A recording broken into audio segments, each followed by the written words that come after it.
Welcome to the JAMOD podcast. We are all surrounded by amazing coaches and leaders. So let's get an inside look at not just what they do, but how they do what they do. After all, becoming the best versions of ourselves is JAMOD, just a matter of doing it. Coaches, the JAMOD podcast is powered by Shoot 360. The future of basketball has arrived in Dallas-Fort Worth. Shoot 360 combines the latest sports technology with the fundamentals of basketball skill development. The result is a one-of-a-kind video game-like basketball program designed to improve your shooting, dribbling, and passing. Visit shoot360dfw.com to learn more and register for your free 1-hour workout evaluation. Shoot 360, the future of basketball is here. If you don't ask those questions, sometimes you don't know how big or small the gap is. The gap between what you see and the gap between where they are, but how they see themselves. And I think asking those types of questions, taking the time is huge, but then having the evaluation tool that you're talking about, because I don't like telling them, you know what, you're a little bit better. I see some change. Maybe this, maybe a little bit more, a little less. Oh, that's just right. All of those things are so they're vague, and they're almost like in the moment feel that it's harder for a player to replicate that. Like take their arc. If they're a little flat and I say, hey, give it a little more up and at, a little more up, a little more up. Yeah. Oh, that's great. When I turn around, it's most likely going to go right back to where it was before. So I like a scale like that, and with grading, but then the question method to fill that gap, or at least know where the gap is. I think that's huge. Agree. The number one complaint I get from NBA guys, and I get to work with a lot of them now, is exactly what you just said of getting their shot up. They said they'll work with a pregame shooting coach or a video guy on their staff. And again, some people have pegged me one of the better shooting coaches in the country, or whatever, we do that it works, which is great to hear. But I think sometimes you just got to be a better teacher. And that's why a lot of high school coaches are really, really good coaches, because they know how to teach, and they know how to get guys to retain, and they know how to get guys to communicate. Because all these NBA guys complain. I'm like, well, what does your coach tell you? And he says, get it up. Get it up. Well, what does get it up mean? Or how much higher do I get it up? So I think you hit the nail on the head. I struggle sometimes with knowing maybe how far to push a progression, because, and I think colleges, pro teams, they all have a scale of the best down to the worst. Now, the worst at a pro team, the worst at a college team, still phenomenal. But you start to get down to, and I'm at a small Christian private school where I've got some pretty good players at the top, and then a large middle, but then there's some at the bottom that they're, bless their heart, we don't cut. Yeah. And they're just learning to play. So there is this idea, and it's usually me and about 28 to 30 kids in the gym by myself for 43 minutes a second period. So PGC helped me a lot learn how to coach an entire gym and make them all feel like I'm there for them, and I'm getting individual touches, zoom out, bring them in, all that. Yeah. But I struggle with knowing how far do I push, because I want my best players to feel like this is making them better, but I don't want my weaker players or newer players to feel like, golly, like I have no idea what we're doing right now. Where do you feel like how do I be better at developing both groups almost at the same time? Yeah, that's a phenomenal question, because number one, so many people, when they hit me for drills or a shooting workout, or the workout I just did with Damian Lillard and Anthony Simons this morning, the number one thing they want is, and I think maybe PGC says this too a little bit, but it's like the prescription. How much you are doing something. Like this drill, how many times do we go? How many seconds are on the clock? How many reps do we go?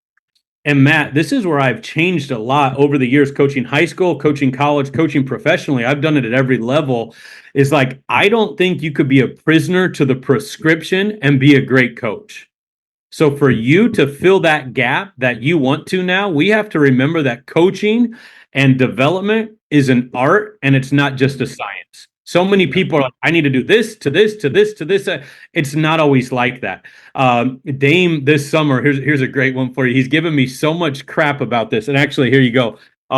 So like here's his workout from like 2 days ago. I always write them on these little pieces of paper. I've done it for years. I save every player workout. I save every single one. Here's my notepad that I write them on. I have them from years and years in the house, just in folders upon folders.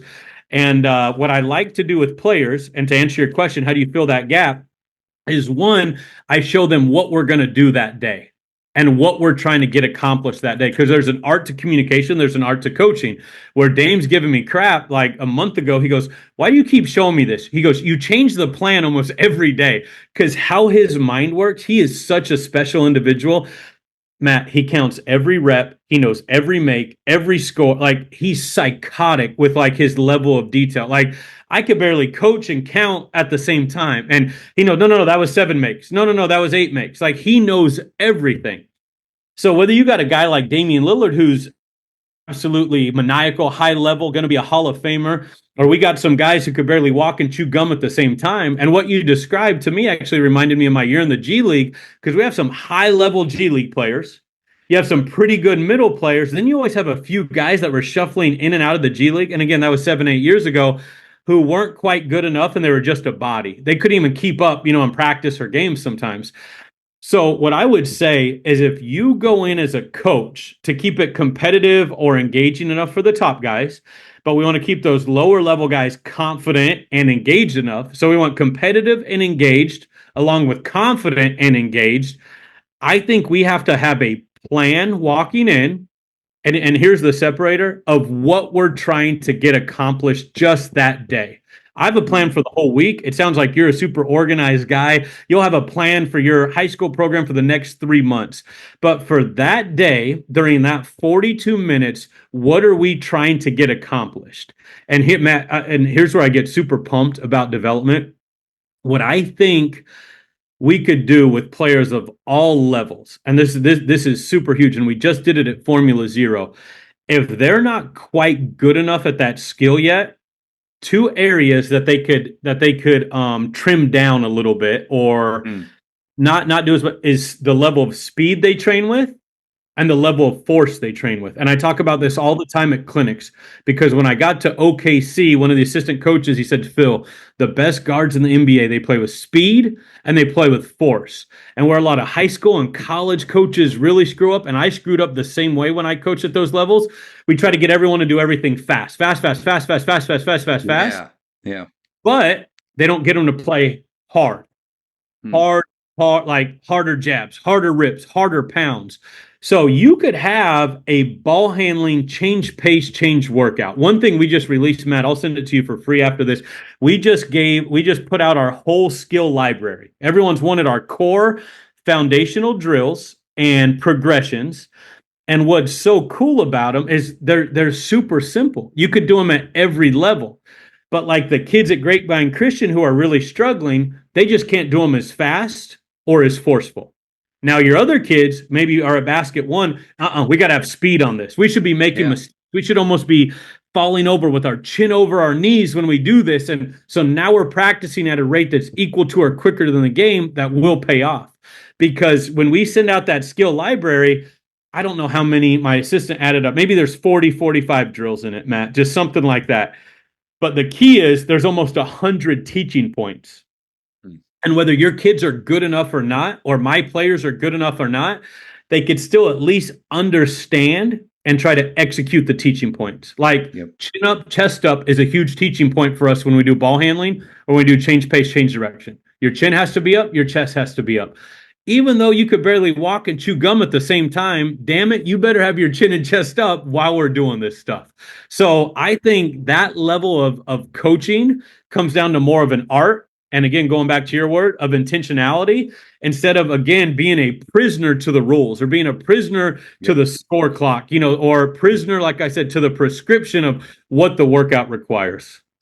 Coach, you nailed it. And I'm so glad you used the word art because I feel like the feel, like there's the Oh, practice plan that you have and where you'd like to go with the amount of time and the amount of space and players. There's that the physical aspect to the workout or a practice plan. Like I chuckle just kind of thinking, I mean, I'm only 18 years in, so not like, super long time, but I used to be a kind of a slave to my practice plan. It'd be Yeah. 4 pages long. It'd be down to every minute. And I still admire the guys that do that, but I would be struggling with the feeling of like, golly, I don't think we're ready to go yet to that next thing. But the time is now. We got to move, guys. I have this plan. Gosh darn it, we're going to stick to this plan. And then over the time, my practice plan began to dwindle down to where it was fewer and fewer things, but giving myself the freedom to flow more, to stay, or to cut short. And to any of those coaches that do feel like, yeah, I'm a high school coach and I've got 30 guys, and man, I've got 3 or 4 little Timmies like we were talking about on that court. I think one thing I've tried to go to them, and maybe you can tell me I'm wrong if I am, but I wanted the idea of like, I'm going to train everybody like they're our star player. Yes. Because I wanted all of them to feel like they're getting the good stuff, right? They're getting the things that will help all my best guys get better. But like you said, you got the skeleton or the things that they all need to be able to do. But then the feel of it or the art is I'm going to go around to the better, some of those guys, and give them something to go a little bit farther. Hey, now let's go stride stop inside hand stretch finish while the other guys are still just trying to get your feet. But that's the part where like if I was trying to just this is what we're doing, next check, I may not be able to get deep enough. So sorry for rambling there, but the art and feel I think is huge. It's absolutely huge. And the phrase I say, and a lot of coaches say it, as well, you can't teach feel. Like you can't, like you have to experience it and get out there and do it. And if the kids are gassed, you don't just go to the next drill because you got to have some feel. Let them get a drink or let them huddle up. And one of the best I've been around at this, Bryce Drew at Grand Canyon brings me, I live in Tempe, but he brings me out most years to speak to the team and watch practice. And he'll be like, Phil, here's my practice plan. He's like, but most of the time I don't follow it. He's like, I'm a feel guy. And here's what I would say though, Matt, this is good. Something I've started doing the last few years. And I would love for coaches to hear this. And again, I kind of just stumbled upon it, but I think, some things are great because the players love them and the players give you affirmation. You don't have to have another coach telling you, oh, this was so good, or you spoke at a clinic and everyone gives you a pat on the back. But 2 things we've done within what you're talking about. So even the walk and chew gum guys who can't, do it, like they're struggling we are going to, and I think it's a blessing and a curse for me. I do coach everyone the same. One of the guys who worked for me for a couple years, he goes, Phil, you know what I love about you? I said, oh boy, what's that? He goes, whether you're talking to Doc Rivers, who I worked for, in Philly for a couple years as a consultant, Damian Lillard, the 17-year-old you fostered, or the kid working at Circle K, you just treat them all the same. You talk to it's just, hey, we're all, so it's a blessing and a curse. Thank you for checking out today's episode. Please take a moment to subscribe to this podcast, share it with your fellow coaches, and find us on social media for what's coming up next on the JAMOD podcast. It's just a matter of doing it.